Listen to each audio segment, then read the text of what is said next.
안녕하세요. 옹이스입니다.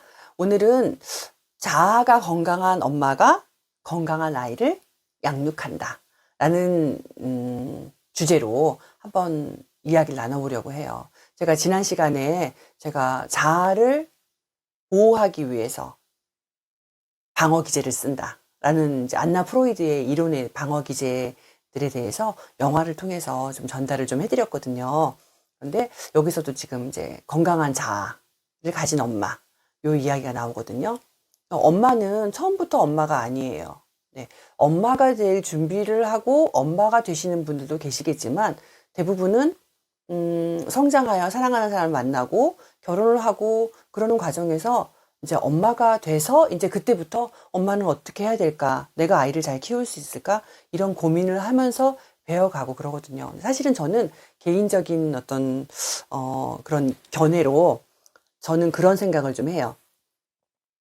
결혼을 하고 이제 혼인신고를 하거나 이러면은 법적으로 부모 교육 뭐 한 10시간, 뭐 어쨌든 이제 이걸 좀 받는 걸 의무화해 놨으면 하는 생각을 좀 하는 사람이에요. 부모는, 그러니까 내가 나로 살아가는 거는 그냥 잘못되면 내가 책임을 지면 되잖아요. 근데 부모가 잘못된 역할로 아이를 잘못 키워서 아이가 불행하다면 너무너무 슬픈 일이겠죠. 네.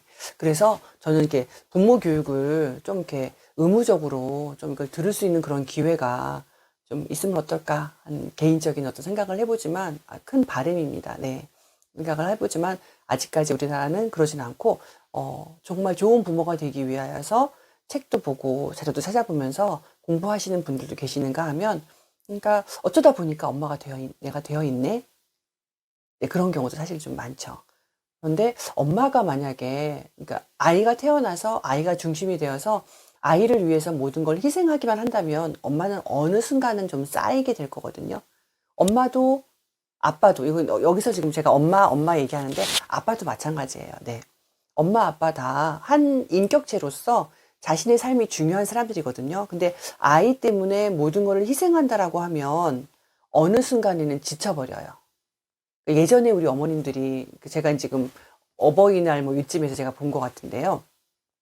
이런 카툰이 있었던 것 같아요. 그러니까 이제 엄마가 이제 꽃을 들고 있는 아들한테, 어머, 너 꽃 좋구나. 꽃 예쁘다. 여자친구 줄 거니? 이렇게 했는데, 사실은 엄마도 꽃을 좋아하는데, 이 아들이 그런 말을 해요. 엄마는 꽃 같은 거 안 좋아하잖아. 왜 그랬을까요? 이제 꽃을 받을 수 있는 그런 기회가 돼서, 아유, 괜찮다, 엄마는. 엄마는 꽃 안 좋아한다. 이렇게 말을 한 거죠. 예전에도 이런 얘기 많이 했잖아요. 그래서 이제 넉넉하지 않은 시절에 치킨 한 마리를 사오면 가족이 같이 먹어야 하잖아요. 그러면 가장 먼저 희생하는 사람은 부모잖아요. 네, 엄마는 안 먹어도 배부르다. 너희들 먹어라. 이제 이렇게 했단 말이에요. 근데 그 아이가 자라나서 엄마는 안 좋아해, 치킨.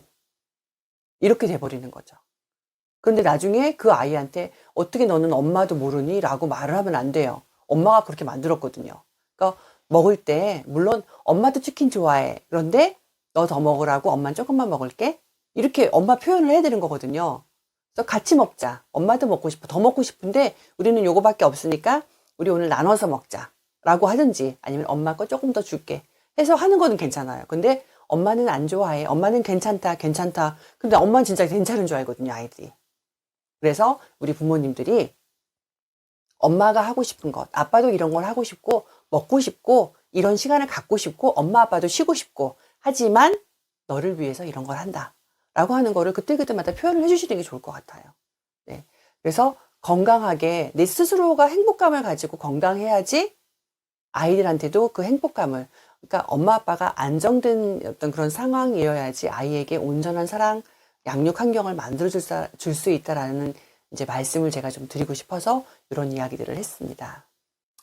사람의 사랑 중에서 가장 조건 없이 가장 이렇게 고매한 사랑이라고 하면 부모님의 사랑을 말을 하잖아요. 네, 부모가 무조건적인 사랑을 아이에게 퍼부어준다면 아이는 심리적으로 안정되고 행복한 아이로 자랄 거예요. 네, 그런데 아이가 무슨 어떤 문제 행동을 하거나 잘못을 했어요.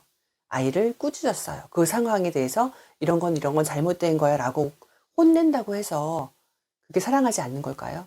아니죠. 오히려 사랑하기 때문에 그걸 혼내는 거죠. 그래서 우리가 아이가 어떤 문제 행동을 한다면 이런 행동은 잘못된 거야 라고 따끔하게 혼을 내고 야단을 치지만 그 뒤에 너를 사랑하기 때문에 이렇게 혼내는 거야. 그 잘못된 행동이 미운 거지 너를 미워하는 건 아니야. 엄마 아빠는 여전히 너를 사랑해. 라고 이제 보듬어 안아주는 거. 요게 이제 부모의 사랑이라고 보거든요. 부모의 이런 사랑, 잘못된 것은 잘못된 것이라고 말하면서 잘못을 미워하는 거지, 그 행동이 미운 거지, 내가 미운 건 아니야. 엄마, 아빠는 너를 사랑해. 라는 사랑을 받고 자란 아이는 성장하면서 굉장히, 우리 엄마, 아빠는 내 편이야. 나를 항상 사랑해. 라고 하는 어떤 그런 마인드를 가지고 살겠죠. 살아가면서 자신감 있게 세상과 도전하면서 맞부딪히면서 살아갈 거예요. 그리고 그 아이는 나중에 자라서 그런 부모가 될 거예요. 왜? 부모로부터 부모 다음의 역할을 배웠거든요. 그래서 그 자란 아이는 그런 부모가 되어서 또 똑같이 그렇게 사랑을 베풀면서 부모 역할을 할 거예요. 근데 제가 이제 조금 아까도 말씀드린 것처럼 어린이집에 있다 보면 다양한 부모님들을 만나게 돼요. 그런데 아이에게 안 돼 라고 말을 할 때가 분명히 있어야 하거든요. 근데 안 돼 라고 말하는 것 자체가 아이한테 나쁜 일을 하는 것처럼 느껴져서 마음이 약해서 못하고 이게 끌려다니는 그런 부모님들도 좀 보게 돼요.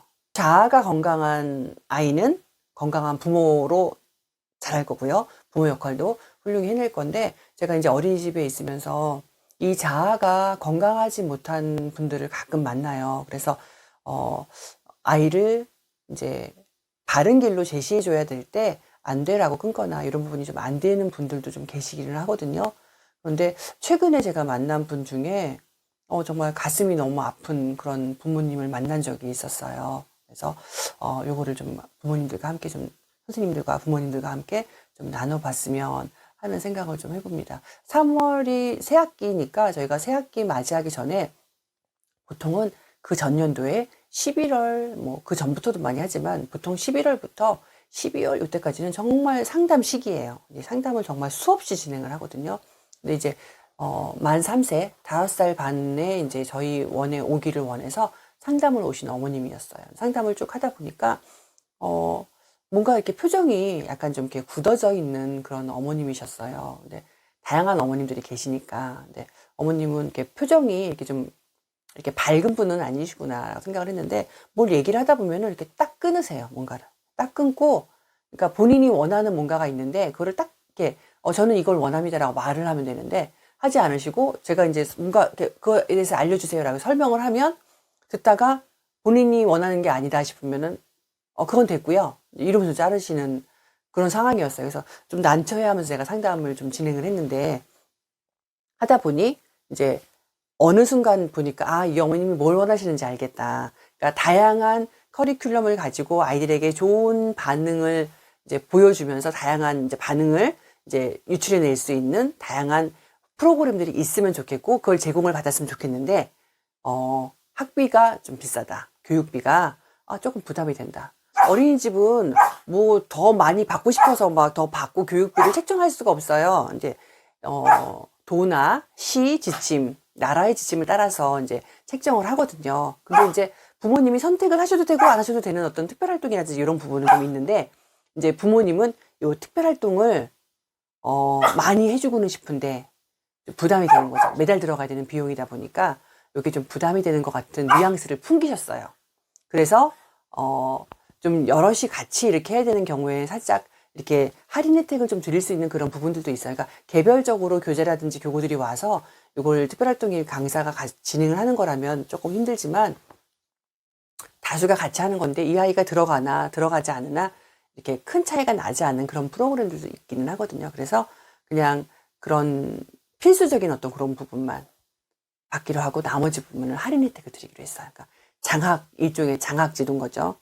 가끔 장학 이제 제도가 필요해서 적용하는 분들이 가끔 계시긴 해요. 근데 이제 이분도 그렇게 이제 보내고는 싶은데 그게 문제라고 하니까 그러면 그렇게 보내시죠 라고 해서 이제 합의 후에 이렇게 보내셨어요. 근데 이제 처음에 이제 입학할 때 이제 입학금과 3월 교육비는 이제 납입을 하셨으니까 3월 말쯤 돼서 이제 저희가 이제 안내를 다시 드리잖아요. 4월 교육비 안내를 드리는데, 사고가 좀 생겨서 부모님이 납입을 하셨는데 제가 안 낸 걸로 이렇게 체크를 미리 못한 거예요. 그래서 부모님이 기분이 나쁘시겠죠. 그러니까 보통 냈는데 왜 안 냈다고 해? 그러면 만약 저희가 이제 좀 많거든요. 아이들 수가. 그러다 보면은 미리 체크를 잘 못해가지고 놓치는 경우가 간혹 생겨요. 사람 일이라는 게 좀 그럴 수 있잖아요. 그러면 다른 부모님들 같은 경우에는 뭐 바쁘셔서 그러실 수도 있죠. 낸 거 확인된 거죠? 이러면은 넘어가시는데 굉장히 화를 내셨어요. 화를 내시고 또 하나는 제가 이제 이렇게 교육비 안내문 해가지고 이렇게 나가잖아요. 그럼 거기 내용에 장학받는 그 부분이 이렇게 표시가 되어 있었거든요. 근데 담임 선생님도 그러면 자기가 이 할인 혜택 받는 걸 알지 않겠냐. 이런 걸 왜 공개하냐. 이러면서 막 화를 내더라고요. 근데 이제 그 거의 200명이 다 돼가는 그런 아이들을 어떻게 다 이제 중앙에서 관리를 하겠어요. 그러니까 담임 선생님들이 각각 이렇게 나눠주면 담임 선생님들이 안내문을 내보내고 이렇게 하죠. 그래서 담임 선생님들은 이 아이가 왜 장학 혜택을 받는지 정확하게 몰라요. 그냥 이렇게 요거 안내문 나가주세요라고 하면 그냥 그대로 내보내 주거든요. 그러니까 금액적인 그런 부분이니까 민감한 부분이라 그렇게 아는 척을 하지 않거든요. 근데 이 분은 부모님은 이제 장학 혜택을 받고 할인 혜택을 받는 거를 담임 교사가 알면 자기를 얕볼까 라는 생각을 한 것 같아요. 그래서 굉장히 불쾌하다. 기분이 나쁘다. 이렇게 얘기를 하더라고요. 그래서 그럼 이제부터는 그걸 안 보내주겠다. 어머님이 어떤 금액인지 아니까 그냥 그 금액만큼만 보내라. 그 안내문을 이제 발송하지 않겠다. 이렇게 말을 했어요. 그래서 일단락을 지었는데 그러고 나서 하루 이틀 지났는데 그 선생님이 이렇게 개별적으로 알림장을 쓰기도 하시지만 사진이 많은 날이라든지 이렇게 사진만 좀 보여주고 이런 날은 앨범방에 같이 올려서 그 반 아이들 부모님이 같이 보실 수 있게 이렇게 할 때가 있거든요. 근데 이제 이 부모님이 전자 알림장의 그 사용 용도를 정확하게 파악을 못 하셨나 봐요. 그러니까 이 앨범방에 자기 아이 사진이 몇 장이 다른 아이들에 비해서 부족하다고 생각하셨나 봐요. 그러니까 우리 아이는 사진이 적네요. 라고 딱 이렇게 하신 거예요. 선생님도 당황하고. 그러니까 어떤 날은 어떤 아이 사진이 좀 더 많을 수도 있고, 비교적 좀 적을 수도 있고 그럴 수 있잖아요. 근데 이게 그날만 그런 거지, 항상 그런 건 아니거든요. 근데 그 부모님은 거기에, 혜택 받는다고, 응? 혜택을 받는다고 더 무시하는 거냐, 우리 아이만 사진이 적은 거는 그런 것 때문이냐라고, 이렇게 담임 선생님과 모든 다른 부모님들, 반의 부모님들이 볼 수 있는 상황인데, 거기다 그렇게 댓글을 딱 다신 거예요.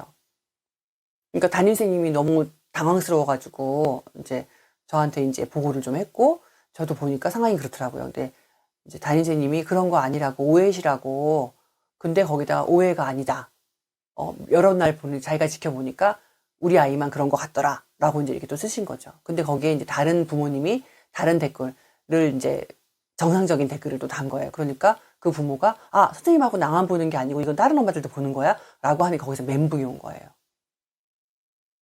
그래서 그만 다니겠다고, 못 다니겠다고 연락이 왔어요. 그래서 일단은 오셔라. 안 다니시던 다니시던 그건 두 번째 문제고, 일단 한번 오셔라. 그 다음날 원으로 오셨어요. 근데 이야기를 하는 중에, 엄마가 정말 자아가 건강하지 못한 엄마구나. 그러니까 보통 일반적으로 생각할 수 있는 그 범위를 벗어나서 약간 피해의식을 가지고 있는 것처럼 말씀을 많이 하시더라고요. 근데 제가 이 말씀을 왜 드리겠어요? 그러니까 저희가 한 달 동안 지켜본 바에 의하면 아이도 그런 모습이 정말 많이 보였거든요. 그래서 선생님이 그 아이 때문에 정말 많이 힘들었거든요. 근데 부모가 어쨌든 모든 사람들이 소문이 나서 자기가 돈 없는 사람이라고 사고가 이렇게 소문이 나고 자기는 창피해서 못 다니겠으니까 자기 그만두겠다라는 이제 그런 의사를 표현하셔서 근데 그 댓글의 내용을 보면은 정확하게 장학 혜택을 받는다, 돈을 할인해서 받는다 이런 내용은 없었거든요. 혜택을 받는다고 이렇게 하느냐. 물론 이제 본인이 공격적으로 나갔던 어떤 그런 모습은 보여졌죠. 그런 부분 때문에 불편함을 느끼신 어머님이 못 보내겠다라고 해서 이제 바로 그냥 그날로 퇴소 처리를 하고 보내드렸거든요. 어머님이 여러 번 이야기를 해도 이제 그거를 번복하실 의사가 없으시니까 보내드렸는데, 엄마가 건강하게 생각을 해야지 긍정적인 사고를 가지고 건강함으로 생활하는 어떤 그런 엄마의 모습이 사실은 부모의 모습이 아이에게 가장 큰 영향을 주잖아요. 근데 아이도 보면은 항상 누구 탓이에요. 그리고 이거를 포장하기 위해서 하는 말이라든지 이런 것들이 보여서 선생님이 굉장히 그 아이를 한 달밖에 만나지 못했지만 굉장히 힘들어했거든요. 그래서 그 아이가 가고 난 다음에 그 교실에 이제 또 다른 문제들이 항상 나타나긴 하죠. 근데 선생님이 약간 그 짐이 조금 가벼워지긴 했죠. 그래서 그 이제 부모가 부모의 건강함이 아이에게 미치는 영향에 대해서 생각을 하다가 부모가 스스로 행복하고 행복함을 찾기 위해서 노력을 해야 돼요. 그러니까 이 행복이라는 게 물질적인 것으로 채워질 때도 있지만 시간적인 것이라든지 다른 어떤 여유적인 걸 찾을 때가 있거든요. 그래서 너무 해야 되는 거라고 하면 엄마, 아빠, 가족이 같이 한 공동체 안에서 아이가 어느 정도 크면 대화가 이루어지거든요. 그 사이에서 각각의 몫으로 대화를 나누면서 엄마, 아빠도 이런 걸 하고 싶고 너도 양보해야 될 때가 있는 거고 엄마, 아빠가 항상 져주는 건 아니야. 라고 하면서 이렇게 건강한 그런 가족의 대화라든지 소통이 좀 이루어지면 좋겠다라는 생각이 좀 들더라고요. 자아가 건강한 엄마, 또 아빠가 건강한 아이를 키울 수 있다라고 하는 주제로 한번 생각해 보았습니다. 감사합니다.